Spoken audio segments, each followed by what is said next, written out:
أعوذ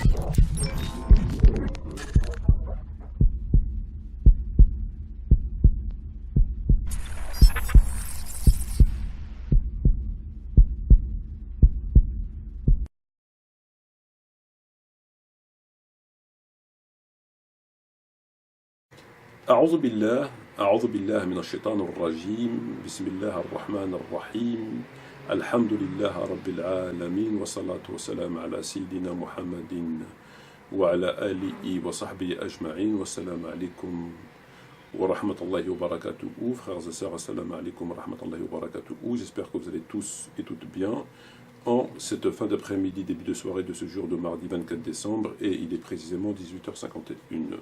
Bonsoir à toutes les personnes n'étant pas de confession musulmane qui écoutent cette présente vidéo. Alors cette vidéo, frères et sœurs, n'était pas prévue au programme, si ma foi programme il y a, et elle fait suite à la vidéo que j'ai réalisée hier, c'est-à-dire le sujet concernant la présence des femmes dans les mosquées. Nous avons apporté hier un commentaire à la vidéo réalisée par l'imam de Marseille, Ismaël Abou Ibrahim, et j'ai oublié finalement de poser la question qui était le sujet, qui était initialement le sujet de la vidéo.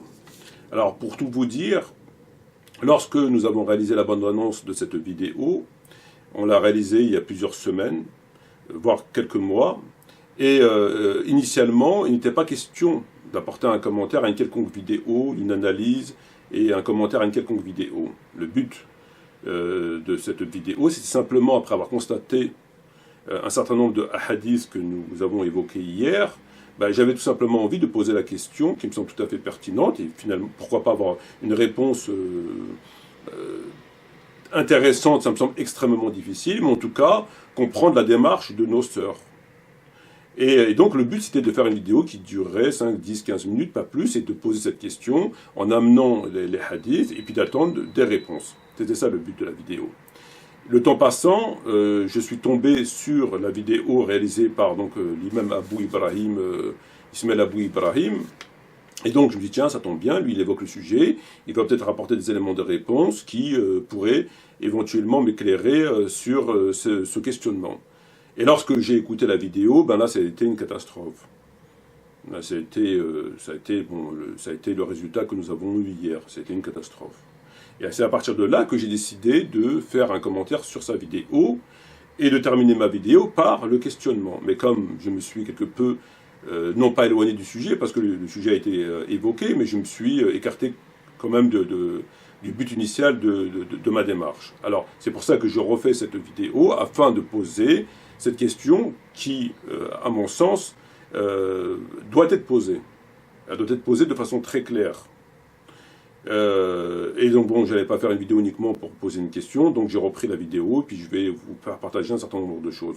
On va évoquer deux sujets dans cette vidéo. Inch'Allah, on va évoquer deux sujets. On va évoquer un petit commentaire par rapport à la vidéo d'hier, et on va évoquer ce qui est évoqué tous les ans, puisque nous avons déjà expliqué qu'en France, malheureusement pas que, tous les ans c'est la même chose en fait. Vous avez des périodes durant lesquelles ils vont faire des vidéos à Noël, est-ce que c'est halal de fêter Noël, haram de fêter bonne fête, de pas fêter, après vous avez le Ramadan, est-ce que la femme enceinte, c'est tout le temps pareil, vous avez des dates comme ça, et à chaque fois c'est toujours les mêmes sujets qui reviennent, puis ça risque pas de s'arrêter malheureusement. Bon. Alors je vais évoquer cette question et vous donner mon point de vue concernant la question, est-ce qu'il est licite ou illicite de souhaiter bonne fête aux non-musulmans. Voilà, donc on va évoquer deux sujets, Inch'Allah. Alors, on va commencer par la question, ça évitera de l'oublier encore une fois. Alors la question, elle est tout à fait identique, me semble-t-il, avec la question des tarawih. Nous avons, concernant les femmes, et nous avons, concernant la salat al-tarawih, un certain nombre de hadiths. Nous avons concernant les femmes deux hadiths qui sont, à mon sens, on ne peut pas apporter un commentaire à ce sujet en évoquant un sans évoquer l'autre. Parce que pour moi, ils sont complémentaires. Ils vont de pair, ils fonctionnent de pair. Ces deux hadiths fonctionnent de pair. Le premier étant ce fameux hadith où le prophète Mohammed dit à la femme que la meilleure prière qu'elle puisse faire, c'est chez elle. Et vous avez l'autre hadith où il dit de ne pas interdire aux femmes d'aller dans les mosquées. Cela, pour moi, on ne peut pas les séparer. On ne peut pas apporter une analyse sérieuse, scientifique. Si on prend un hadith, on fait un ijtihad, un commentaire, et qu'on conclut le sujet, sans prendre en considération l'autre. Pour moi, ils sont complémentaires. Parce que si un indique par recommandation à la femme qu'il est préférable qu'elle prie chez elle, l'autre nous indique qu'on ne peut pas interdire à la femme d'aller à la mosquée. Donc, le premier indique que c'est une recommandation, et non évidemment pas une obligation, mais on pourrait éventuellement s'égarer si on ne prend pas en considération pour X ou Y raison, et de passer à la recommandation, à l'obligation, et des choses comme ça. Voilà. Donc l'autre met un frein au fait d'aller dans cette direction. L'autre, il met un frein, puisque le prophète dit n'interdisez pas aux femmes d'aller aux mosquées. Très bien. Donc, et nous avons le sujet de Tarawih. Alors, la question qu'on doit poser aux femmes, aux musulmanes qui se rendent dans les mosquées, ne parlons pas des mosquées de la République. Les mosquées de la République, c'est tout un autre sujet, ça n'a rien à voir. Les paramètres, là, ils changent. Les paramètres de base, coraniques, prophétiques, doivent remonter là à la question de la croyance, en rapport avec la charia et des sujets autour de ces questionnements, de la question des mosquées de la République. Ça n'a rien à voir du tout. Ce sont deux sujets complètement différents. Ça n'a absolument rien à voir. Il n'y a pas de similitude, il n'y a pas de comparaison, il n'y a pas de parallèle à faire entre une mosquée, une vraie mosquée, celles qui sont évoquées dans le Coran, mais pas celles dans la sourate At-Tawbah, et dans la Sunna, celle où le prophète Mohammed il dit que celui qui va à la mosquée, chaque pas lui sera une hasana, que celui qui construit une mosquée, celui qui construit une mosquée si-bas, etc. Tous ces hadiths, ces propos, qu'ils soient coraniques ou prophétiques, en rapport avec la mosquée, et les mérites de la mosquée, les mérites de construire une mosquée, etc., n'ont rien à voir avec les mosquées de la République. Ça n'a absolument rien à voir. Rien. Donc ce sont deux sujets complètement différents. L'un s'analyse avec d'autres repères, d'autres paramètres, et l'autre c'est un autre sujet. Alors, la question qui se pose en partant du principe de l'idée que nous sommes face à de véritables mosquées. Le prophète, comme nous savons, et c'est reconnu, d'ailleurs l'imam de la mosquée de Marseille il a dit hier, les 4 écoles n'ont rien à objecter par rapport à ces hadiths, que le prophète a bien dit ceci, que le prophète a dit cela, donc il n'y a pas vraisemblablement a priori de problème autour de ces points qu'on doit s'évertuer de contrôler avant de rentrer en voie de commentaires. Et donc la question elle est simple. La question elle est simple. Le prophète Mohammed alayhi salatu wa salam vous dit, à vous les femmes, que la meilleure prière que vous puissiez faire, c'est la prière que vous faites chez vous. En d'autres termes, la prière que vous faites chez vous, elle est mieux que la prière à la mosquée. Là-dessus, on est d'accord. La question, donc, elle est simple. Pourquoi vous allez dans les mosquées? Je ne parle pas des... Pourquoi vous allez dans les mosquées?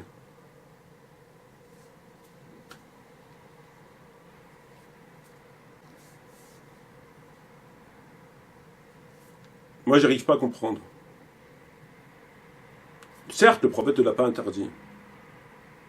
Il ne l'a pas interdit.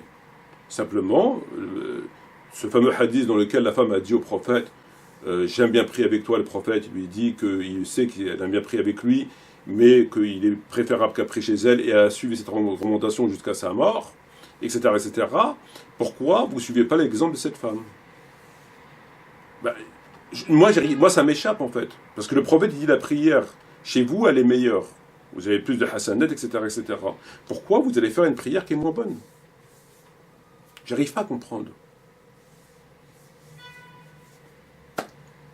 Elle est tellement meilleure qu'elle est mieux que celle qui est faite avec le prophète lui-même.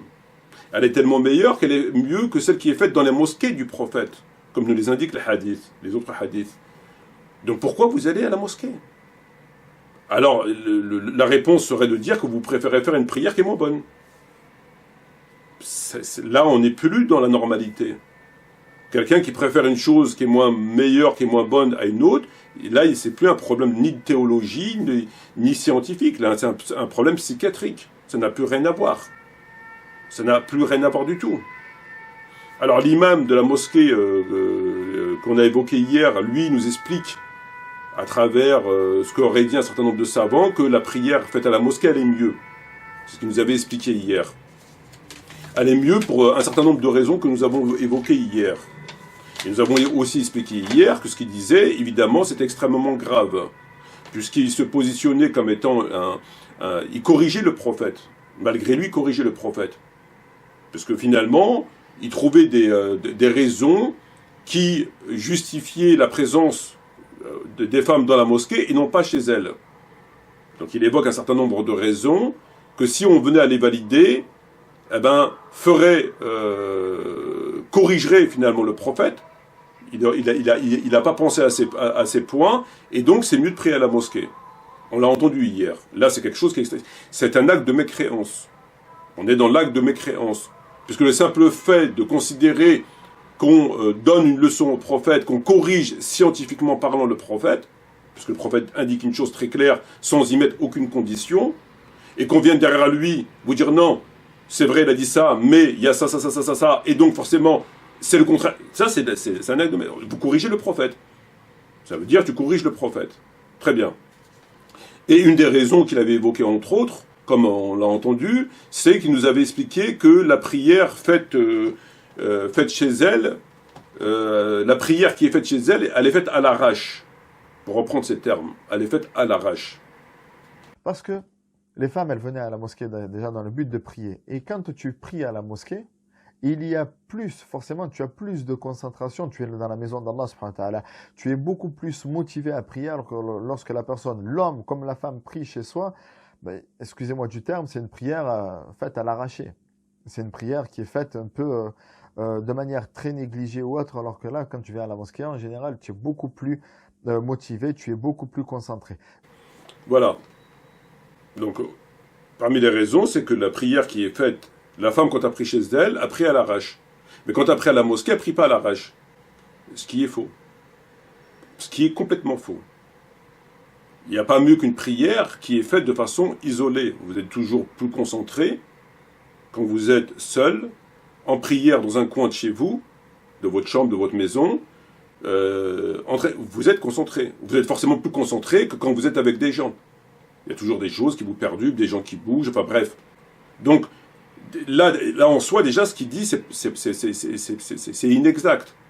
De dire que si on demande à la femme de venir à la mosquée pour prier, puisque, entre autres raisons, la prière qui est faite chez elle, c'est une prière qui est faite à l'arrache, c'est faux. La prière qui est faite chez elle, individuellement, seule, ben, on est toujours plus concentré. Bon. Donc là, c'est faux. Évidemment, c'est faux. C'est pas vrai. Et donc, au-delà d'être vrai ou pas, les raisons qui sont évoquées, effectivement, voilà, c'est quand même pas normal de considérer qu'on puisse revoir la position du prophète au nom de raisons qui s'expliquent, entre autres, par une démarche théologique que le prophète, lui, n'aurait pas pensé. Le prophète, il n'a pas pensé. Ça, c'est quelque chose qui est vraiment extraordinaire. Alors, donc la question elle est simple, pourquoi les femmes vont dans les mosquées pour faire une prière qui est moins bonne? Pourquoi? Quelle est la raison? C'est exactement pour la question de Tarawih, lorsque le prophète dit « Fasallu innas fi buyutikum, fa inna afdala salat salatul mar'i fi bayti ila maktuba » Au-delà de ce que nous avons évoqué, de tout ça, machin, restons juste dans le hadith. La meilleure prière pour un homme est celle qui est faite chez lui, il a le maktuba, ce qui n'est pas le cas pour les femmes. Pourquoi les gens vont à la mosquée faire tarawih, et donc finalement pour faire une prière qui est moins bonne? Parce que inna afdala salat salatul mar'i fi bayti ila maktuba, car la meilleure prière pour un homme est celle qui est faite chez lui, mis à part la prière obligatoire. Mais les gens vont faire quand même, ils vont à la mosquée faire une prière qui est moins bonne. Pourquoi? Ben là on n'est plus dans la théologie, on est dans la psychiatrie. On ne peut pas l'expliquer. Et la seule chose qui l'explique, finalement, c'est quoi? C'est que c'est la manipulation. Voilà. En réalité, c'est parce qu'on manipule les gens. C'est ça la vérité. C'est que les gens l'ignorent, en vérité. Tout simplement. La femme, elle l'ignore. Et quand un en prend connaissance, on l'embrouille, on la dissuade à travers des explications complètement farfelues, dont entre autres ce qu'on a entendu hier. Et donc forcément, elle se dit, bon, bah, il a raison. Il doit y avoir quelque chose en rapport à ce hadith que moi j'ignore, il me l'a expliqué, bon, ça semble tenir debout, bon, bah, il a raison. Et donc, elle va suivre, c'est comme les tarawih. Lorsque vous leur demandez, vous vous ramenez un tas de... Donc, ils embrouillent les gens. Mais si on reste uniquement dans le sujet avec sincérité et vérité, ben, il n'y a rien qui justifie. Je veux dire, n'importe quelle personne à qui on laisse le choix de prendre une chose qui est de telle qualité, sur laquelle vous avez, je sais pas moi, 10 hasanat, et une chose que vous avez 2 hasanat, la personne, elle va prendre l'autre. Que ce soit dans le domaine de la religion, ou dans le domaine commercial, ou dans tous les domaines. J'ai jamais vu un être humain normalement constitué, lorsqu'on lui propose deux choses, une qui est meilleure et l'autre qui est moins bonne, à part un débile, à part un fou, qui va dire non mais moi je vais prendre la moins bonne. Moi j'ai jamais vu ça encore. Et là dans le domaine de la religion, dans le domaine de la prière de la femme, dans le domaine de tarawih, ils font exactement ça. La prière pour la femme elle est mise chez elle, mais après à la mosquée. La prière pour l'homme, mais ils vont prier à la mosquée. Ils font des choses qui, voilà. Alors, là, ce qui est aussi étonnant, on va l'écouter à travers l'extrait, c'est que vraisemblablement, ça lui tient véritablement à cœur à l'imam Ismaël Abou Ibrahim que les femmes viennent dans les mosquées. À l'écouter, on se rend compte qu'il y tient vraiment. Pour lui, c'est très important. C'est quand même assez étrange. Écoutons l'extrait. À l'époque de l'imam Malik, rahmahullah, il y a une fatwa qui a été émise. L'imam Malik a été questionné, car lorsque les hommes se sont rendus à la mosquée, ils se sont rendus compte que il y avait plus de femmes que d'hommes dans la mosquée, et que le dernier rang des hommes était complet, et que le premier rang des femmes jusqu'à la fin de la mosquée était complet, et qu'il n'y avait plus d'endroit, il n'y avait plus de place pour prier, tellement les femmes peuplaient les mosquées. Il n'y avait plus de place pour prier, tellement les femmes peuplaient les mosquées. Je ne sais pas si vous arrivez à réaliser ce que je suis en train de dire. Il n'y avait plus de place dans la mosquée, on parle de la mosquée à l'époque, donc des premières mosquées, c'est-à-dire des grandes mosquées, des mosquées qui étaient immenses, et il n'y avait plus de place dans ces mosquées-là, tellement les femmes peuplaient la mosquée. Donc l'imam Malik, rahmallah, a été questionné là-dessus, elle a dit, dans ce cas-là, priez-vous derrière les femmes. Voilà, donc on l'a écouté, et il nous dit, il n'y avait plus de place, tellement les femmes peuplaient les mosquées, il n'y avait plus de place, au point où vous voyez sur l'écran, au moment où il dit il n'y avait plus de place, ils ont carrément mis un like. Vous voyez un espèce de pouce qui dit c'est bien. Je ne sais pas si vous repasserez en arrière et vous verrez y mettre un pouce pour dire ouais c'est bien, regardez, il n'y avait plus de place, c'est super. Je ne sais pas si vous réalisez ce que je suis en train de dire.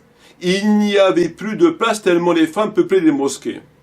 Là, à travers cet extrait, moi je me rends compte que apparemment ça lui tient à cœur au type. Que les femmes viennent. C'est quand même assez étrange. Alors, quelle est la raison?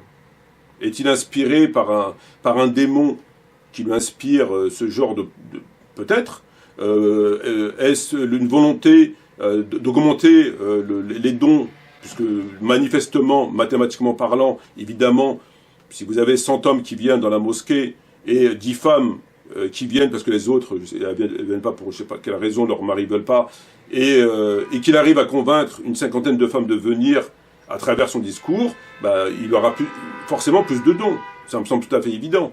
Ça me semble tout à fait évident. Alors, je ne sais pas pourquoi. Est-ce que c'est pour ça? Est-ce que c'est un démon qui doit inspirer ses paroles? Je ne sais pas. J'en sais absolument rien. Mais en tout cas, c'est très étrange. Lorsqu'il vous dit que c'est une prière qui est faite à l'arrache chez elle, mais pas dans la mosquée, comme je l'ai dit, c'est faux. Mais il faut savoir, si on veut parler de prières qui sont faites à l'arrache, pour reprendre ces termes, vous avez le tarawih. Tarawih, c'est pas une prière. Le tarawih, c'est pas une prière. Comment peut-on raisonnablement accepter que des gens qui se rendent dans une mosquée et qui prient des heures durant, parce qu'elle dure plusieurs heures, peuvent-ils être concentrés? Peuvent-ils être concentrés? Comment? Les gens, ils sont ensemble, ils prient des heures. Pendant des heures, tu vas te concentrer. Ça, c'est une prière qui est faite à l'arrache. Mais pas à l'arrache comme on l'entend, c'est-à-dire de rak'at, tu t'en vas. À l'arrache, le type, il sait plus où il est. Il prie, il fait le recours des soujouds, mais il sait plus où il est, le type. Ça dure des heures. Ça, c'est pas une prière. Il n'y a aucune prière du prophète qui dure des heures. Le prophète, il a toujours s'est efforcé d'écourter la prière, parce que le sens même de la prière, la prière qu'on fait en commun, c'est une prière, comment on pourrait appeler ça, sociale, pour cimenter la communauté. On fait Dhor, Asr, Maghrib, Isha, c'est une prière sociale pour cimenter la communauté. Mais la véritable prière, c'est celle que tu fais chez toi seul. Pourquoi ? Parce que c'est là où vraiment tu es concentré et c'est dans l'intimité avec Dieu. Mais on a besoin des deux. La prière pour cimenter, la prière sociale pour cimenter la communauté, donc les rappels 5 fois par jour, etc. Et la prière le Qiyam el-Lil, qui est maintes et maintes fois dit dans le Coran et que le prophète passait toutes ses nuits, une grande partie de ses nuits à prier, ça c'est salat. Mais une prière qui est faite en commun, qui dure longtemps, on ne connaît pas. C'est tarawih. C'est la seule prière. Et elle n'a aucun sens. Une prière faite en commun qui dure longtemps, c'est plus une prière. Ça va à l'encontre du sens même de la prière, qui est l'écourtement et l'isolement. Ça va à l'encontre. Et pour cause, inventé par Omar ibn Khattab, radiallahu anhu. Puisque c'est lui qui l'a inventé. C'est la prière de Omar, comme on l'a déjà plusieurs fois expliqué. Ils ont accordé à Omar ibn Khattab le pouvoir de légiférer dans le domaine sacré de la prière, puisque ce domaine-là est réservé à Allah Azza wa Jal et au prophète. Aucun être humain ne peut rentrer dans ce domaine-là, qui est strictement interdit. Il n'y a que Allah Azza wa Jal qui peut ordonner une prière, il n'y a que le prophète qui peut l'ordonner et la codifier, aucun être humain ne peut le faire, ça n'existe pas. Le fait de se plier à cette prière, c'est de reconnaître à Omar le statut de prophète. C'est-à-dire que tu considères que lui, il peut inventer une prière, la codifier et vous l'imposer et que toi tu pries. C'est un prophète. Qu'on le veuille ou pas, c'est ça. Tout le reste, c'est que du blablabla. Mais comme il parle de prière faite à l'arrache, alors moi j'ai un petit texte que je vais vous lire concernant la biographie de... un texte qui est dans le livre, l'introduction de Tarikh al-Madina Munawwara, du savant Ibn Ashaba, qui est né en 173 de l'Hégire et qui est mort en l'an 262 de l'Hégire. Dans son livre, il nous dit ce qui suit. Alors, Omar ibn Khattab radiallahu anhu rassembla les gens autour de Obey ibn Ka'b et de Tamim ad-Dari. Il lisait après une seule rak'a, prosternation, jusqu'à 200 versets du Coran. C'était tellement long que certains s'appuyaient sur leur canne pour tenir debout et d'autres s'attachaient par une corde accrochée au toit. Quand nous sortions à la fin de la prière, nous contemplons la lueur de l'aube. Est-ce que s'attacher au toit avec une corde, c'est une prière, ça? Alors on peut évidemment remettre en question ce texte, mais que disent les savants de lui? Donc l'historien rapporteur fidèle du hadith Abu Zayd Omar ibn Shaba de Basra est né en l'an 173 de l'Hégire et mort en 262. Tous ceux qui ont parlé de sa vie sont unanimes à dire qu'il est authentique dans ses expressions, fidèle dans ses récits, connaisseur des indices du passé, bon chroniqueur, homme de lettres avisé, doué d'humour, d'une grande culture, connaissant les diverses lectures du Coran, auteur de plusieurs volumes, bon observateur de la vie des hommes et de leurs travaux, bon interprète de leurs actions et de l'histoire, ce qui fait de lui un homme fiable dans tout ce qu'il rapporte. Il est né en 173 de l'Hégire, il est mort en 262. Voilà ce qu'il nous rapporte dans son livre At-Tarikh al-Madina al-Munawwara. Ça, c'est une prière, ça. Les gens, ils s'accrochaient au toit, ils s'appuient sur leur canne pendant des heures. C'est pas une prière. Ça va à l'encontre du principe même de la prière. Et voilà, donc apparemment, il tient vraiment à ce que les femmes viennent, il insiste réellement. C'est tout le contraire, au point où ça peut créer une espèce de problème pour les hommes. Parce que je sais qu'il y a beaucoup de gens de chez nous qui ne veulent pas que leurs femmes aillent à la mosquée. Ils ne veulent pas. Et comme le prophète a dit n'interdisez pas aux femmes d'aller aux mosquées, ils ne peuvent pas l'interdire. D'ailleurs, que lorsque l'imam Malik, rahimallah, il a fait la fatwa, puisqu'il y avait trop de femmes dans les mosquées et donc il n'y avait plus de place pour les hommes, il a dit aux hommes de prier derrière les femmes, d'après ce qu'il nous a dit hier.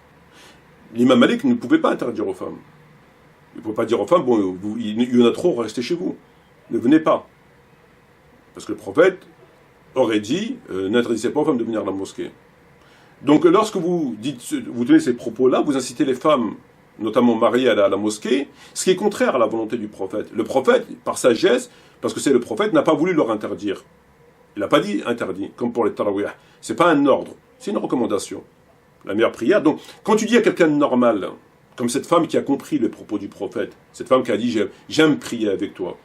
Quand tu dis ça à quelqu'un de normal, le prophète, là on parle du prophète, on ne parle pas de quelqu'un de lambda. Le prophète dit à quelqu'un de normal, la prière chez toi, elle est mieux qu'à la mosquée, concernant la femme ou les tarawih, peu importe. Donc il dit à une femme, la prière chez toi, elle est mieux que dans la mosquée. Au point où la femme lui dit, mais moi jamais prié avec toi, il dit, oui, mais tu as bien prié avec moi, mais prie chez toi. Prie chez toi. Elle est mieux qu'avec moi, ou une femme directement comprend qu'il ne lui a pas interdit, pour des raisons qui sont les siennes, mais c'est tout comme. Parce que la femme va se dire, je ne vais quand même pas faire une prière qui est moins bonne, ça n'a aucun sens. Et surtout, elle est tellement bonne, cette prière, elle est tellement méritoire, sans commune mesure, qu'elle dépasse la prière que je vais faire avec le prophète ou dans sa mosquée. Donc la femme, on ne la voit plus. C'est sur ça qu'il faut s'arrêter. C'est sur ça qu'il faut s'arrêter. C'est pas de prendre des femmes qui remplissaient les mosquées, comme il l'a expliqué hier, ou n'interdisaient pas aux femmes aux mosquées, par conséquent, laissez-les venir dans les mosquées. Donc quand lui tient ses propos devant les hommes, et que les femmes entendent ça, elles vont venir dans les mosquées, parce qu'il leur a mis la disquette. Forcément. Quand quelqu'un l'écoute, il ne sait pas, il leur a mis la disquette. Et ça ne plaît pas aux hommes. Donc ça fait des embrouilles. Et comme ils ne peuvent pas interdire à leurs femmes, ça fait effectivement des problèmes. Ça fait effectivement des problèmes. Et c'est pas bien. C'est pas bien parce qu'elles doivent rester chez elles. Le propos, c'est de rester chez elles. Le propos, c'est pas de dire, il y a eu des femmes qui venaient à l'époque du prophète, blablabla, la prière fait à l'arrache, donc venez. Non, ça c'est faux. Ça, c'est faux. Ça, c'est faux. Ça, c'est de la perversion, c'est du mensonge, c'est de la manipulation, c'est de la déformation, c'est se poser en professeur par rapport au prophète, qui lui n'aurait pas pensé à... C'est faux. C'est pris chez toi. Point. Recommandation de bon sens, tu restes chez toi. Ah ben non, il a tout déformé. Tout déformé pour qu'elle vienne et que, bon, ça crée des problèmes. On a vu hier, rappelez-vous frères et sœurs, on a vu qu'il s'était permis de conditionner le hadith du prophète Mohammed alayhi salatu wa salam avec des shurut qui n'existent pas. La meilleure prière pour la femme, elle est chez elle, une fois qu'elle a terminé ses obligations à la maison. L'aspirateur, la vaisselle, son mari, les enfants, alors elle peut venir. Voilà ce qu'il nous a expliqué hier. Récoutons l'extrait.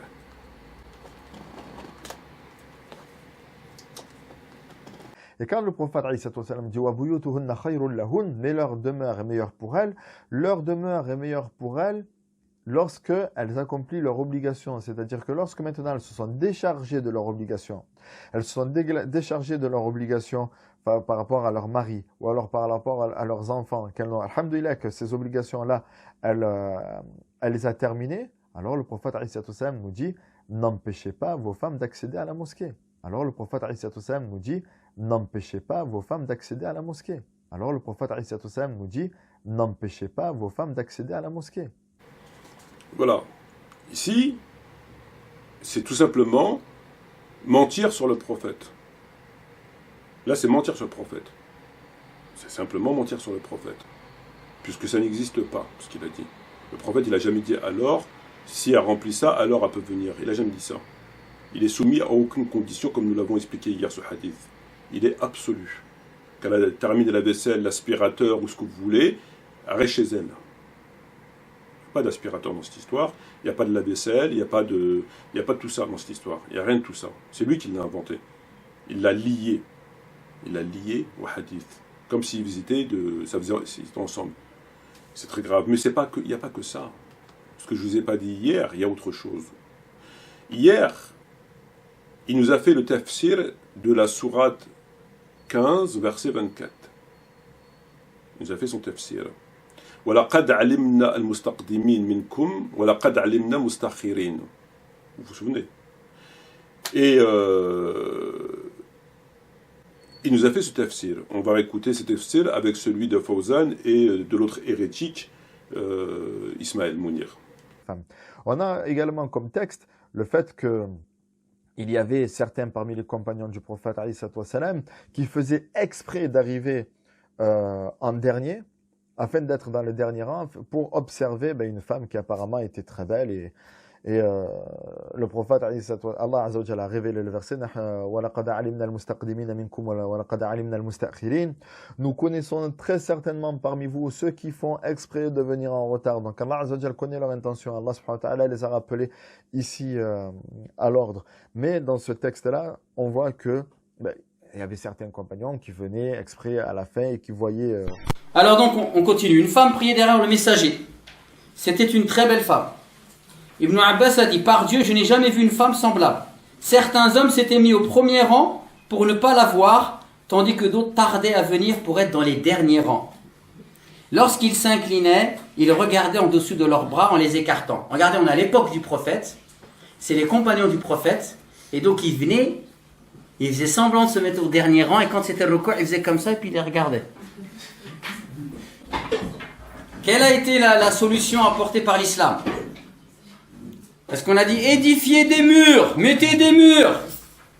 A'udhu billah, pendant la prière, ils regardent les femmes. Ah!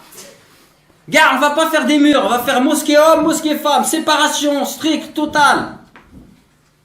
Est-ce que ça a été la solution choisie? Non. Regardez la suite. Donc, c'est alors que Dieu révéla, et nous connaissons certes ceux parmi vous qui ont avancé, al-mustaqdimin, et nous connaissons ceux qui tardent encore, al-mutaakhirin. Sourate 15, verset 25. أثابكم الله قال تعالى ولقد علمنا المستقدمين منكم ولقد علمنا المستأخرين ما تفسير هذه الآية أثابكم الله الله يعلم الأولين والآخرين المستقدمين يعني الأولين والمستأخرين يعني الآخرين كلهم الله يعلمهم سبحانه وتعالى أول الخلق وآخر الخلق نعم لقد أحصاهم وعدهم عدا كلهم آتيه يوم القيامة فردا نعم. Voilà, on a écouté ces trois extraits, donc un de Ismaël Abou Ibrahim, l'autre de Cheikh Fawzan et l'autre de l'hérétique Ismaël Mounir. Trois extraits concernant un seul et même verset, 15-24. Nous avons deux personnes qui disent la même chose, un hérétique et l'imam Ismaël Abou Ibrahim, et vous avez Fawzan qui dit autre chose concernant ce verset. Les deux disent ce qu'ils disent. Ils venaient draguer une femme, etc., ils regardaient en dessous, etc. Fawzan, il dit autre chose. Donc déjà, comme je l'expliquais hier, c'est quand même très grave. Et c'est d'autant plus grave pour lui. L'autre hérétique, c'est normal. Lui, on le prend juste pour mettre en évidence un certain nombre de... Il compte pas, lui. L'autre, c'est normal.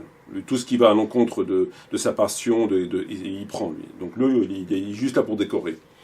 Donc, on prend les propos de Ismaël Abou Ibrahim et ceux de Fawzan. Alors, vous avez une ayah, vous avez deux personnes qui disent deux tafsirs différents. Deux tafsirs différents. Fawzan, il a commis l'erreur, évidemment, de prendre un tafsir de cette ayah qui n'est pas établi. Parce que ce que dit Fawzan, il n'est pas établi. C'est pas établi. C'est un tafsir parmi au moins 8 autres. Au moins 8 autres. Donc, pourquoi celui-là, pourquoi pas l'autre, pourquoi pas l'autre, pourquoi pas l'autre, pourquoi pas l'autre, pourquoi l'autre, on ne sait pas. Il a décidé de prendre celui-là. C'est une erreur. L'erreur d'Ismaël, elle est beaucoup plus grave. Beaucoup plus grave. Elle est plus grave parce que il a pris un tafsir qui peut-être est vrai, parce qu'il y en a 8 explications. Donc c'est peut-être celle-ci. Ce tafsir, peut-être il est bon. Cependant, ce tafsir, il entache gravement la réputation d'un certain nombre de compagnons, puisque ceux-ci viendraient exprès pour draguer la femme ou les femmes et regarder en dessous, etc. Dans la mesure où la chose n'est pas établie, cette chose n'est pas établie. Il n'y a rien qui vient nous indiquer de façon sérieuse que le sabab nuzul de cette ayah vient à cause de ce que l'imam de Marseille nous a dit. On est d'accord. C'est peut-être ce qu'a dit Fawzan ou autre chose. On est d'accord. Bon. À moins que quelqu'un ait trouvé le vrai tafsir, c'est une autre histoire. Moi, j'en suis pas là encore. Dès lors que ça touche la réputation d'un certain nombre de compagnons, on doit délaisser le tafsir. On doit le délaisser. On doit le délaisser si on peut le délaisser. Et comment peut-on le délaisser si nous avons d'autres explications de ce verset qui n'ont ni plus ni moins de valeur que l'autre explication? On ne peut pas le délaisser si c'est établi. Si c'est une vérité établie, on ne peut pas la délaisser, sous prétexte que c'est des compagnons. Si il y a des preuves en ce sens, on ne peut pas.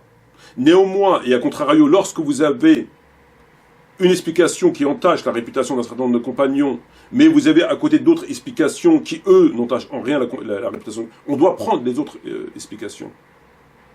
C'est un principe. C'est un principe. On ne peut pas prendre celle qui entache la réputation des compagnons parce que rien nous indique que c'est vrai. Rien. Donc pourquoi je vais prendre ce tafsir qui porte atteinte à l'honneur d'un certain nombre de compagnons, alors qu'il se peut que ce n'est pas le bon, et que rien ne m'indique que cette version soit plus authentique que les autres. Donc, dans le bénéfice du doute, je m'écarte de cette version pour prendre une autre. Et là, j'ai commis aucune irrégularité, parce que j'ai pas cette version ne pèse pas plus que les autres. Lui, il a pris celle-là. Ça aurait été moi qui l'aurais fait, ou quelqu'un qu'on accuserait de chiisme, on aurait dit il l'a fait exprès. Regardez, il a pris ce tafsir pour attaquer les compagnons, alors qu'il existe d'autres versions, il l'a fait exprès, ça l'arrange. Mais comme lui, il est au-delà de toute soupçon, évidemment, en ce sens, voilà. Donc là, il a commis une erreur plus grave que l'erreur de Fawzan. Et Fawzan aussi, il a pris une version, et il en a délaissé 7. Par ailleurs, il est quand même assez étrange de penser que ce verset aurait été révélé en rapport avec la drague. Mais là, la chose la plus grave, c'est quoi? Au-delà de ça, la deuxième chose la plus grave, c'est quoi? C'est qu'il a déformé le verset. Il a déformé le verset. Écoutons l'extrait. On a également comme texte le fait que il y avait certains parmi les compagnons du prophète qui faisaient exprès d'arriver en dernier, afin d'être dans le dernier rang, pour observer une femme qui apparemment était très belle. Et le prophète, Allah Azza wa Jalla, a révélé le verset nous connaissons très certainement parmi vous ceux qui font exprès de venir en retard. Donc Allah Azza wa Jalla connaît leur intention. Allah subhanahu wa ta'ala les a rappelés ici à l'ordre. Ceux qui font exprès de venir en retard. Donc, ceux qui font exprès de venir en retard. Donc. Voilà. Qu'est-ce qu'il a dit? Il a dit, concernant ce verset, il l'a traduit par ceux qui font exprès. Ceux qui font exprès de venir au premier rang. Ceux qui font, dans le verset, il n'y a pas ceux qui font exprès. C'est lui qui l'a rajouté. Alors, évidemment, si on l'écoute, on se dit, c'est Dieu a dit ça, effectivement. C'est probablement, le tafsir, il est bon. Ceux qui font exprès. Nous savons ceux qui font exprès. Nous connaissons ceux qui font exprès. Mais dans la ayah, ni en arabe, ni en français, il y a ça. En arabe, وَلَقَدْ عَلِمْنَا مُسْتَقْدِمِينَ مِنْكُمْ وَلَقَدْ عَلِمْنَا مُسْتَخِرِينَ. Nous savons. Il n'y a pas écrit exprès dans le verset en arabe. Nous savons, il y a écrit. Et en français, on va prendre 2 Corans différents. Celui de Hamidullah, qui est là. On va le prendre en français. Et nous connaissons certes ceux parmi vous qui ont avancé, et nous connaissons ceux qui tardent encore.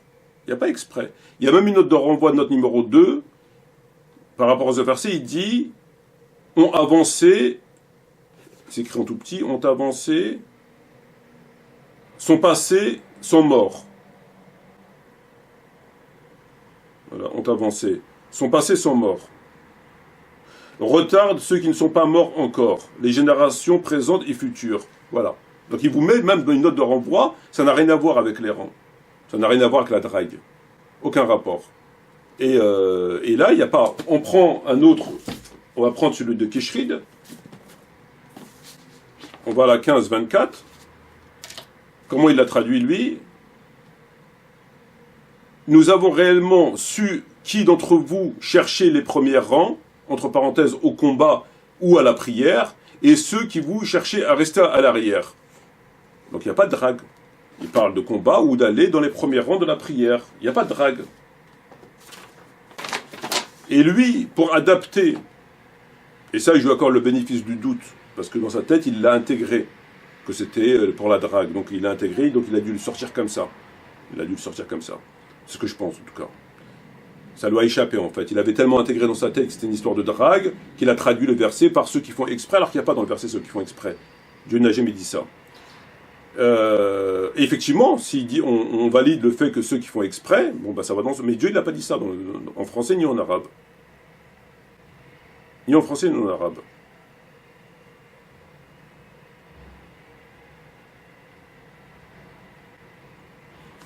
Donc aussi bien lui, il a commis cette erreur avec pour circonstance aggravante le fait que ça entache la réputation d'un certain nombre de compagnons alors que les choses ne sont pas établies et que nous avons en possession d'autres explications qui se valent et que par conséquent la déontologie voudrait qu'on s'écarte de quelque chose qui met en accusation un certain nombre de compagnons sans absolument aucune preuve. De surcroît, lorsqu'on se demande bien pourquoi Dieu irait s'interroger sur ceux qui vont draguer des femmes dans les mosquées, bon, un petit peu farfelu mais bon. Et Fawzan, il a commis une erreur, parce qu'il nous dit, Fawzan, que Dieu connaît ceux qu'il a créés au début, ceux qu'il a créés après. Et il le dit dans un ton affirmatif péremptoire. Un savant aurait dit, concernant ce verset, il y a plusieurs explications. Il y a ça. Pour moi, c'est ça. Mais, ou alors, s'il a choisi la version que Fawzan a choisie, il doit dire pourquoi. Pourquoi celle-là est vraie par rapport aux autres. On ne fait pas son marché dans les tafsirs. Surtout lorsque l'imam Qurtubi. Si on prend le tafsir de l'imam al-Qurtubi et qu'on se rend à la sourate 15, verset 24, comme on l'a évoqué hier, celui-ci nous dit concernant cette ayah وَلَقَدْ عَلِمْنَا مُسْتَقْدِمِينَ مِنْكُمْ وَلَقَدْ عَلِمْنَا مُسْتَخِرِينَ فِي 8 tawil. Il y a 8 explications. Al-awwal al-mustaqdimin fi khalq ila yawm. ومستخيرين الذي لم يخلق بعد قالوا قتادة وعكرمة وغيرهما sont les propos de Qatada وعكرمة et d'autres. ثاني المستقدمين الموت والمستخيرين الأحياء c'est ceux qui sont morts et ceux qui sont vivants. قالوا ابن عباس وضحاك ce sont les propos de ضحاك et Ibn Abbas. ثالث المستقدمين من تقدم أمة محمد عليه الصلاة والسلام مستخرين أمة محمد. قالوا مجاهد c'est le propos de Mujahid. رابع المستقدمين في الطاعة والخير dans l'obéissance et le bien ومستخرين في المعصية والشر dans les péchés, la désobéissance et le mal. قالوا حسان وقتادة أيضا sont le propos de حسان وقتادة أيضا. خامس المستقدمين في صفوف الحرب. المستقدمين c'est ceux qui sont dans les premiers rangs صف الحرب ومستخرين فيها. قالوا سعد ابن المسيب. سادس le sixième مستقدمين في قتال في جهاد en rapport avec le jihad ومستخرين من لم يقتل ceux qui n'a pas combattu.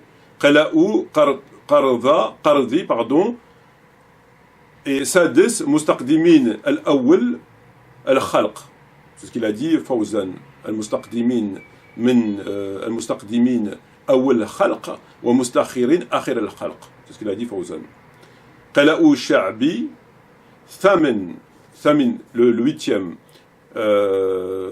المستقدمين في صفوف الصلاة dans le rang de la prière les premiers rangs ومستخرين فيها سبب النساء. Donc là, il te dit les rangs par rapport à la femme, en huitième. Donc vous voyez, il y a huit, explications. 8 explications. Fawzan en a pris une, et l'autre il a pris par rapport au compagnon.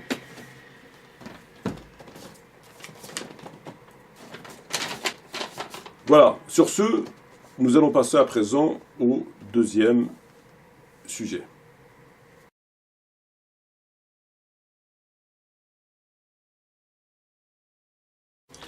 Alors le deuxième sujet, est-il licite de souhaiter bonne fête aux non-musulmans?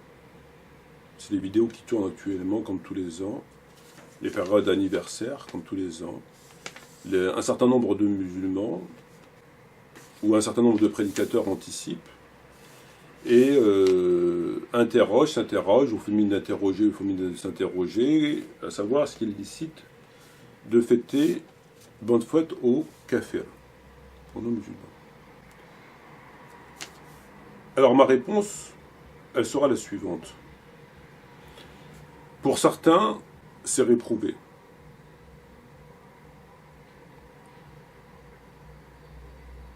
Pour certains, c'est réprouvé. Est-ce que c'est haram? Il y aurait beaucoup de choses à dire. Et justement, ça tombe bien, j'ai pas envie de les dire. Donc, pour certains, c'est réprouvé, pour d'autres, c'est obligatoire. Pour d'autres, les autres, on les laisse tranquilles un petit peu. On va s'occuper de ceux-là. Parce que c'est eux qui foutent le bordel sur Internet, et c'est eux qui foutent toute cette hypocrisie, et cette façade, et c'est eux.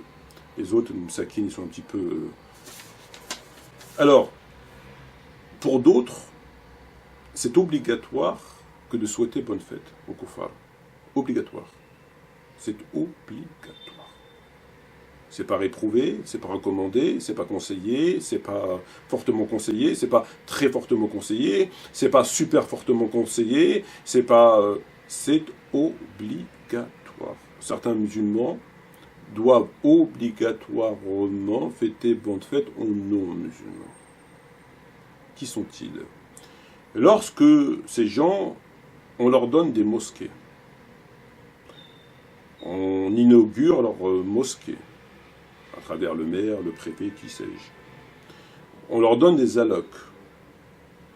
On leur donne la prime de Noël, avec laquelle ils se gavent. On leur donne de la bouffe. On leur donne du travail, avec lequel ils économisent pour faire la maison au bled, etc., etc., etc. Qui mettent leurs enfants dans les écoles, etc. Ils éduquent en quelque sorte leurs enfants. Qu'on les soigne.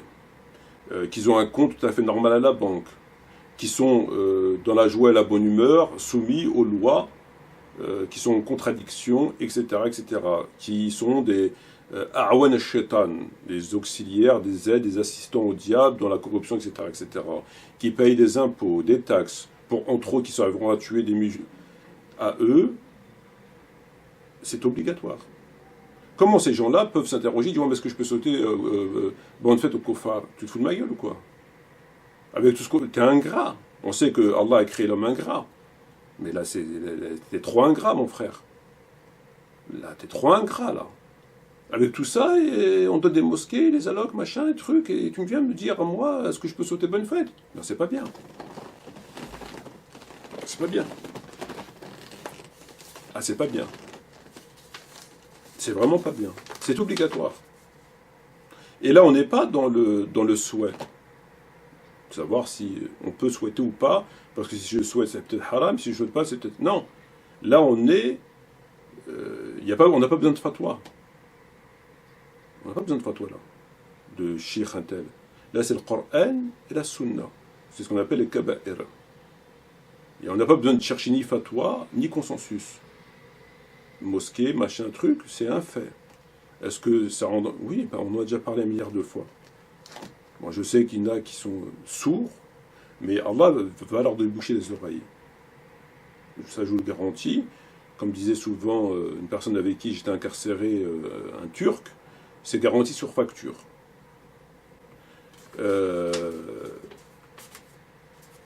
Il va leur déboucher les oreilles. Parce qu'ils font exprès de ne pas entendre. Ce discours qui consiste à Voilà. Ils font exprès, mais ils vont l'entendre. Ils vont l'entendre, Inch'Allah, il n'y a pas de problème. Il va leur déboucher les oreilles. Donc, là, on n'a pas besoin de fatwa, de consensus. C'est obligatoire. C'est fard. Vous devez souhaiter bonne fête dans la joie, avec un grand sourire, et donner des cadeaux aux kuffars, aux non-musulmans, parce que les non-musulmans, les kuffars, vous ont tout donné de votre islam. Tout. Ils vous donnent tout. Comment après tu viens, tu me dis est-ce que je peux souhaiter bonne fête? Donc pour eux, c'est obligatoire. On va terminer cette vidéo par une chose qui me semble tout à fait intéressante d'évoquer. C'est la fatwa d'Ibn Qayyim qui a fait une fatwa qui tourne aussi sur Internet. On va passer l'extrait vidéo, on se retrouve ensuite afin de la commenter.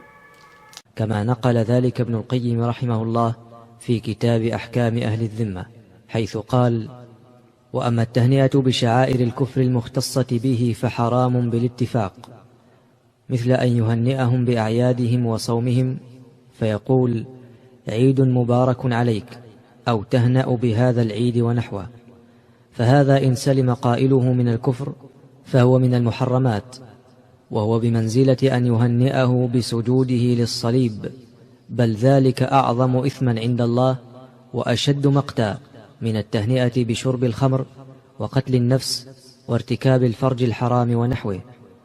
وكثير ممن لا قدر للدين عنده يقع في ذلك ولا يدري قبح ما فعل، فمن هنأ عبدا بمعصية أو بدعة أو كفر فقد تعرض لمقت الله وسخطه. انتهى كلامه رحمه الله.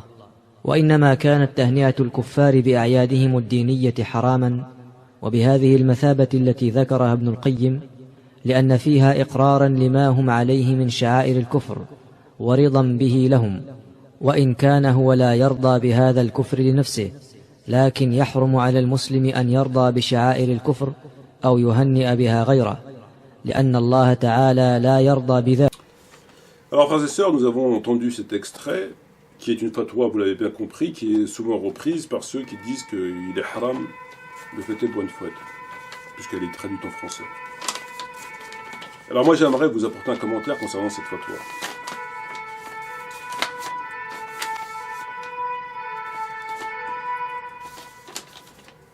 Je vais vous la relire. Quant aux félicitations lors des cultes propres aux infidèles, alors elles sont unanimement interdites. Alors elles sont unanimement interdites. Par ijtima, au consensus, ou je ne sais pas quoi. Unanimement, en tout cas, interdites. Il s'agit par exemple de féliciter pour leur fête et pour leurs jeunes en disant bonne fête, ou joyeuse fête, ou d'autres expressions semblables. Si l'auteur de telle expression ne tombe pas lui-même dans l'infidélité, il commet un acte interdit, au même titre que la présentation de félicitations à quelqu'un qui se prosterne devant une croix.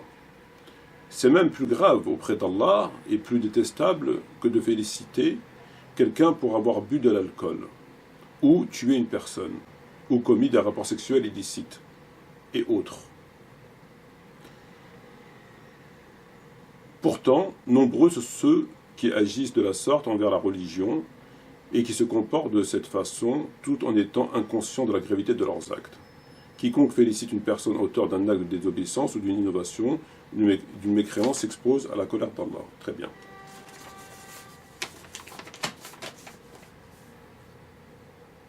Alors, l'hérétique Ismaël Mounir a fait une vidéo dans laquelle il évoque évidemment Noël, pour dire ce qu'il avait envie de dire, qui va dans le sens de ses passions, à savoir que c'est halal, s'appuyant sur une fatwa de Kardawi.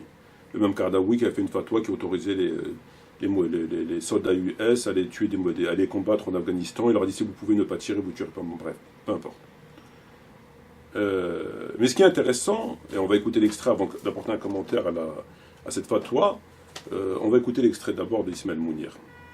On va trouver quelques éléments de réponse. Généralement, ce qu'on trouve, une fatwa de Ibn al-Qayyim. Ibn al-Qayyim, il a émis une fatwa. Généralement, en fait, on tire cette parole d'Ibn al-Qayyim d'un livre qu'il a écrit qui s'appelle Ahkamu Ahli Dhimma. les règles concernant les gens qui vivent, qui ne sont pas musulmans et qui vivent sous protectorat musulman. Et lui, il explique que, dans ce livre-là, que on peut souhaiter à un non-musulman, par exemple, des condoléances, d'accord? On peut le féliciter quand il a une naissance. Par contre, il dit, les célébrations religieuses, il ne faut pas les féliciter pour leurs célébrations religieuses. Parce que, par exemple, il dit, si tu le félicites pour les célébrations religieuses, c'est comme si tu acceptes le fait qu'il se prosterne devant une croix, par exemple. Or, nous, on ne peut pas se prosterner pour autre qu'Allah. Donc, c'est ce que Ibn al-Qayyim explique. D'accord ? Et généralement, cette fatwa-là, elle a été traduite en français, des passages, il y a plusieurs sites internet qui l'ont repris et qui l'ont, qui ont émis cette fatwa. Et moi, j'ai un gros problème avec ça. J'ai pas de problème avec la fatwa d'Ibn al-Qayyim et j'ai pas de problème avec Ibn al-Qayyim. Mais j'ai un problème avec l'idée qui consiste à répondre à une question contemporaine en allant chercher un avis qui date. Et en plus, Ibn al-Qayyim ne vivait pas. D'ailleurs, il écrit son livre, et ce livre-là, c'est une minorité musulmane qui vit dans un pays à majorité musulmane. Et en plus, il a répondu à cette question en fonction de son époque. Voilà. Alors Ismaël Mounir nous dit, concernant cette fatwa qu'on a écoutée, que j'ai lu, qu'on a écoutée, il dit, moi, j'ai un gros problème avec ça, avec cette fatwa. J'ai pas de problème avec la fatwa d'Ibn al-Qayyim. Il n'a pas de problème avec la fatwa. Il a un problème avec ça. Ça, c'est pas la fatwa. Mais j'ai pas de problème avec Ibn al-Qayyim. À titre personnel, il ne le connaît pas, ils ne se connaissent pas. Bon, il n'a pas de problème avec lui. Il n'a pas de problème avec la fatwa de Ibn al-Qayyim. Mais il dit, j'ai un problème avec l'idée de chercher une réponse dans une question contemporaine avec un avis qui date. Il a un problème, en fait. Il n'a pas de problème, lui, avec ça. Il n'a pas de problème avec la fatwa d'Ibn al-Qayyim. Il n'a pas de problème avec Ibn al-Qayyim lui-même, en personne. Il n'a pas de problème, ici, un petit peu quand même. Quand on connaît les positions, notamment dans ce livre sur les dhimma, disons que ça ne va pas tout à fait dans le sens de la position aux yeux d'Ibn al-Qayyim, comment il s'appelle, Ismaël Mounir, c'est le dernier des kafirs, des apostats, c'est clair. Donc il a un très gros problème avec lui, évidemment, parce qu'il est aux antipodes de sa position, mais bon, c'est pas grave. Oui, donc il n'a pas de problème avec tout ça, mais il a un problème avec le fait donc le problème de Ismaël Mounir, c'est le fait de répondre à une question contemporaine par un avis qui date. Vous voyez ? Donc le fait de répondre à une question d'aujourd'hui avec un avis qui date. Donc lui, il a un problème avec ça. Donc ce serait plus valable pour lui, en fait, parce que c'est pas la même époque. Mais si on part de ce pseudo-raisonnement intellectuel, on pourrait dire la même chose. Moi, j'ai un problème avec le Coran. Pourquoi ? Parce qu'il date. J'ai un problème avec les hadiths. Pourquoi ? Parce qu'il date. Il date bien avant Ibn al-Qayyim, il date de 14 siècles, le Coran. Les hadiths datent de 14 siècles. Donc moi, j'ai un problème avec le Coran. Pourquoi ? Parce qu'il date. C'est exactement ce qu'il a fait. Il s'est arrêté au simple fait que la fatwa date. Et le simple fait qu'elle date, elle n'est plus valable. Non, ça ne fonctionne pas comme ça. C'est pas parce qu'une chose a date qu'elle est plus valable. Il faut aller dans le fond. Est-ce que les éléments recueillis dans la fatwa n'ont plus de raison intégralement ou en partie d'exister, d'être, de faire effet, s'ils sont en rapport avec un contexte antérieur? C'est ça. La question de l'époque, c'est pas la date, c'est pas l'intitulé. Non. C'est le contenu. C'est-à-dire rentrer dans la fatwa, dire que là et là et là sont des choses qui avaient à l'époque, ils ne sont plus valables aujourd'hui. Par conséquent, la fatwa, j'en veux pas. Là, oui, c'est valable. Mais le simple fait de s'arrêter sur la date et de dire, comme il a dit, parce que ça date, j'ai un problème, une question contemporaine, il s'arrête en fait juste sur le temps. Donc tout ce qui a été fait avant n'est plus valable aujourd'hui. Pourquoi ? Parce que ça date. Si on suit ce pseudo-raisonnement, évidemment, son but étant c'est tout, lui, il n'a rien à foutre qu'à date ou pas sa fatwa. S'il aurait dit c'est bien de fêter Noël et de boire du champagne, il aurait dit c'est bon. Ismaël Mounir, il a dit voilà, j'ai une fatwa de ce grand savant qui a dit que oui, on peut fêter Noël, on peut boire du champagne avec les non-musulmans. Peu importe, elle aura pu dater de 3 heures après Adam, de sa descente, son expulsion du paradis. Ça leur aucun problème. Mais comme avant l'encontre de ses passions, il faut bien qu'il trouve des vices de procédure, des annulatifs, voyez-vous. Et ce qu'il a trouvé de mieux, c'est simplement de dire qu'à date. Mais si on part uniquement sur la date, bah, tout ce qui date, il ne faut pas le respecter. Le Coran date aussi. Les hadiths datent aussi. Ah ben oui. C'est pas ça, c'est de rentrer dans la fatwa. Et de dire pourquoi on ne la prend pas. Ça, c'est valable. Comme le verset, par exemple, on va rentrer dans le verset, on va dire pourquoi on ne prend pas le verset. Là, c'est valable. Mais on ne dit pas, on ne prend pas le verset parce qu'il date. Ça ne marche pas comme ça. Si vous prenez la sourate Al-Anfal, sourate 8, Allah Azza wa Jal, dans la sourate, il abroge le verset suivant. On va essayer de retrouver le verset rapidement. Je vous donne un exemple.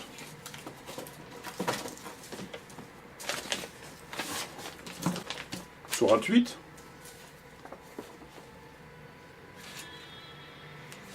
On va donner un petit exemple rapidement.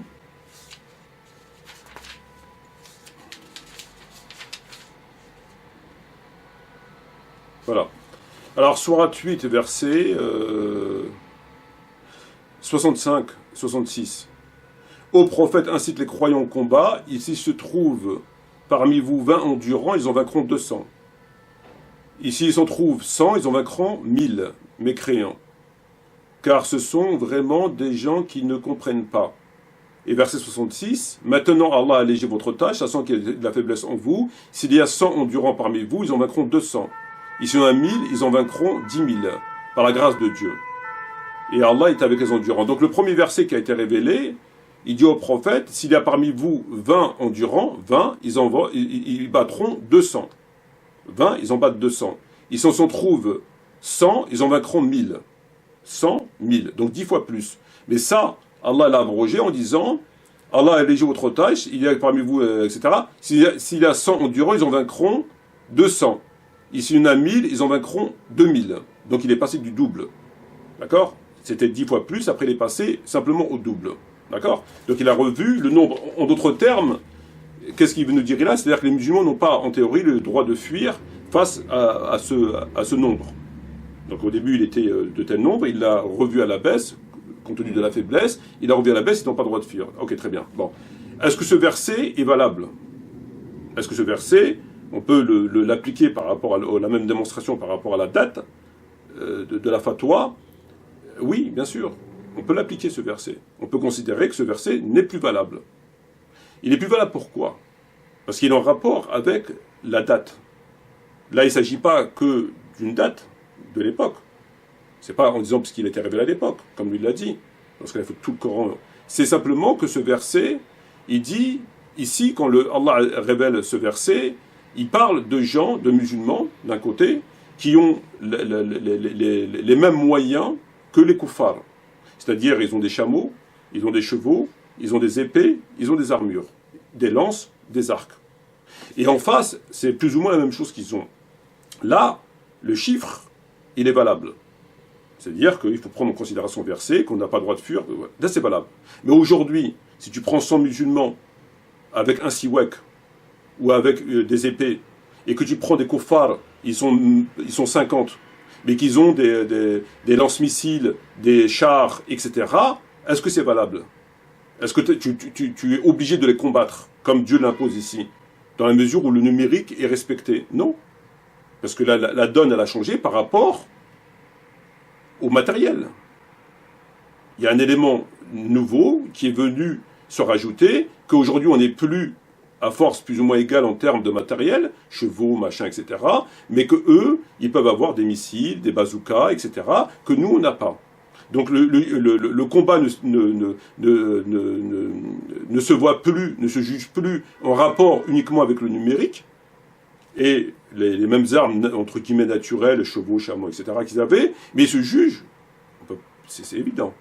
Au même titre que le tafsir que le prophète il a fait, parce que le prophète, dans les hadiths, il parle de ce verset, et qu'on lui a demandé, il parle de l'autre verset, quand il dit, préparez-leur tout ce que vous pouvez, etc.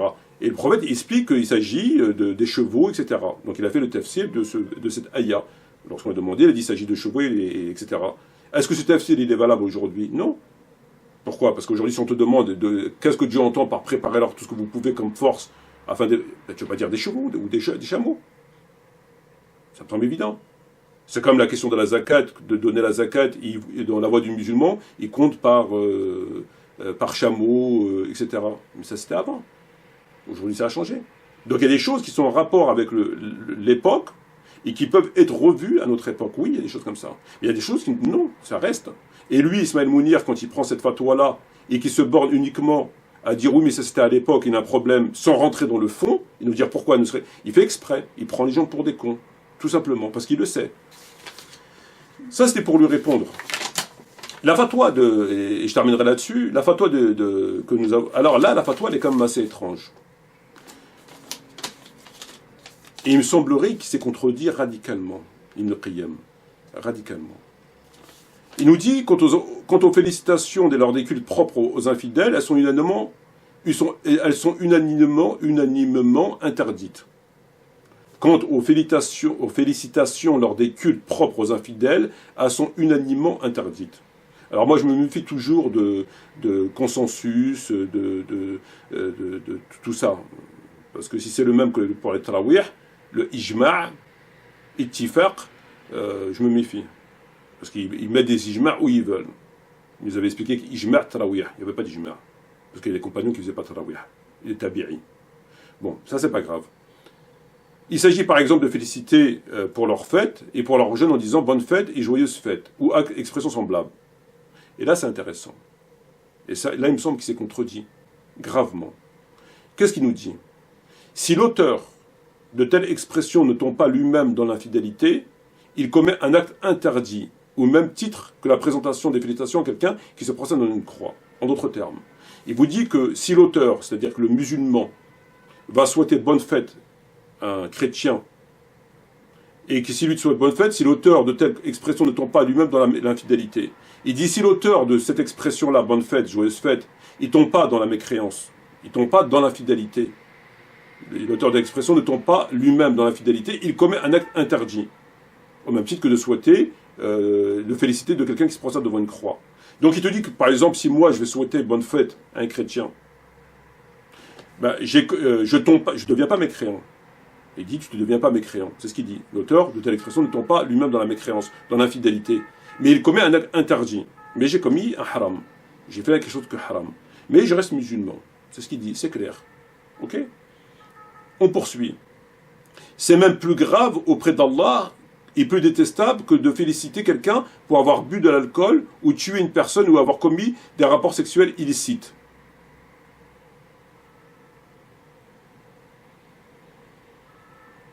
Donc il est en train de vous dire que si toi, tu souhaites bonne fête à un chrétien,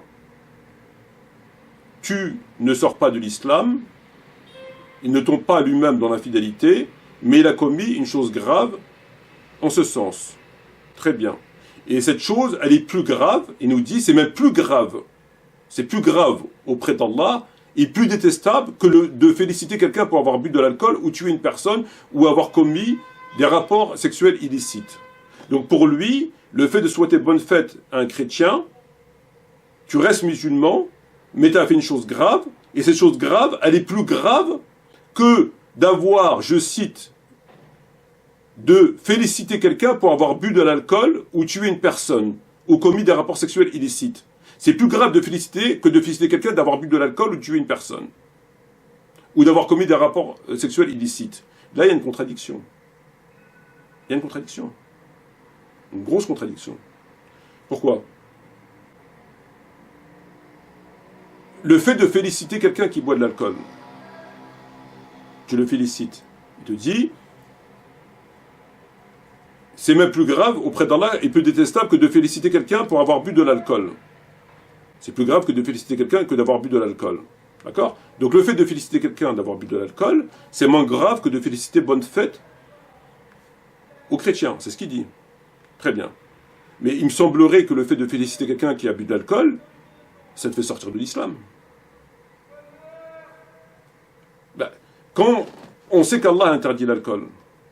Et quand on sait que Allah il dit que l'alcool c'est pas bien, il faut s'éloigner de l'alcool. Et que toi, en tant que musulman, tu vois quelqu'un boire de l'alcool et tu le félicites. Ça veut dire que tu contredis le Coran.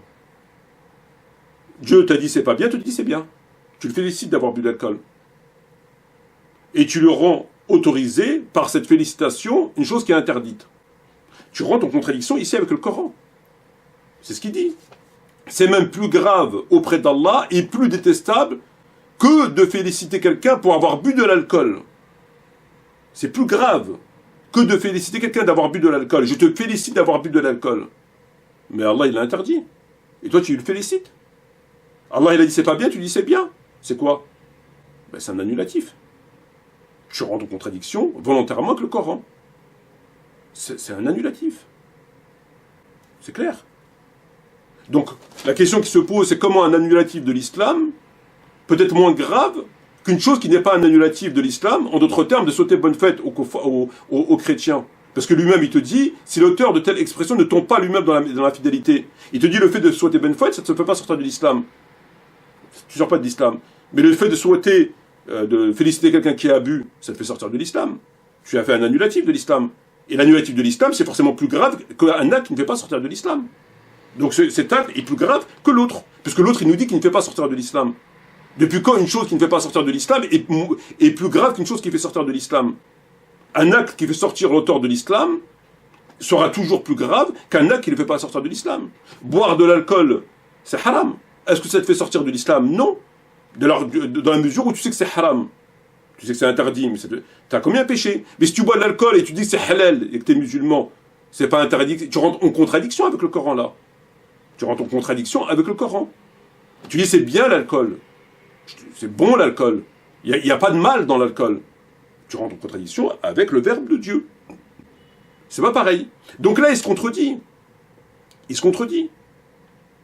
Il te dit, je me répète pour la dernière fois, que le fait de féliciter bonne fête aux chrétiens, c'est interdit, mais ça ne fait pas sortir de l'islam. A contrario, le fait de dire, et c'est plus grave, c'est même plus grave auprès d'Allah, est plus détestable que de féliciter quelqu'un pour avoir bu de l'alcool. Je te félicite d'avoir bu de l'alcool, tu as toutes mes félicitations. Et moi je suis musulman, je te dis ça.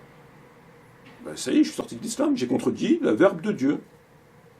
Donc forcément, c'est automatiquement plus grave que l'autre qui ne sort pas de l'islam. Là, il y a une contradiction. Parce que l'acte qui fait sortir de l'islam, il sera toujours plus grave qu'un acte qui ne fait pas sortir l'auteur de l'islam. C'est comme ça la gravité. Un péché qui te fait sortir de l'islam est toujours plus grave qu'un péché qui ne te fait pas sortir de l'islam. Féliciter quelqu'un pour avoir bu de l'alcool fait sortir de l'islam. Parce que tu considères que c'est bien, etc. Bon.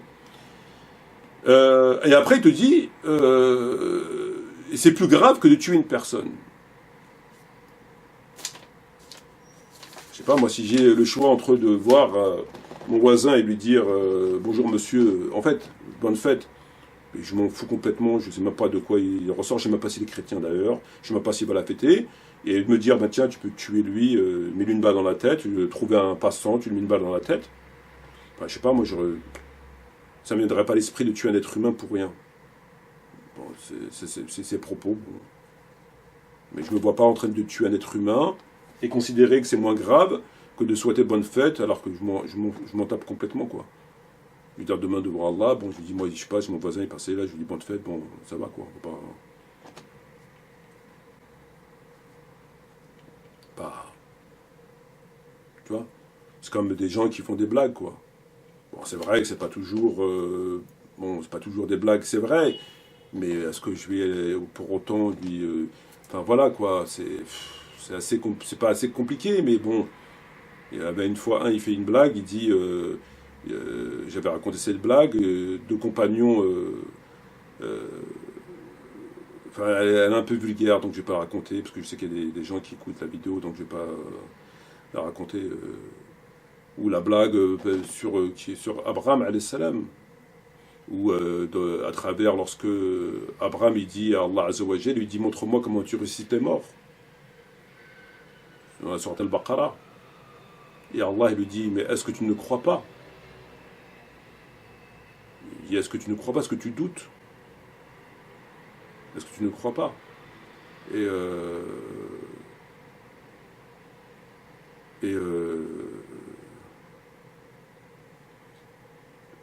attends. On va pas la raconter.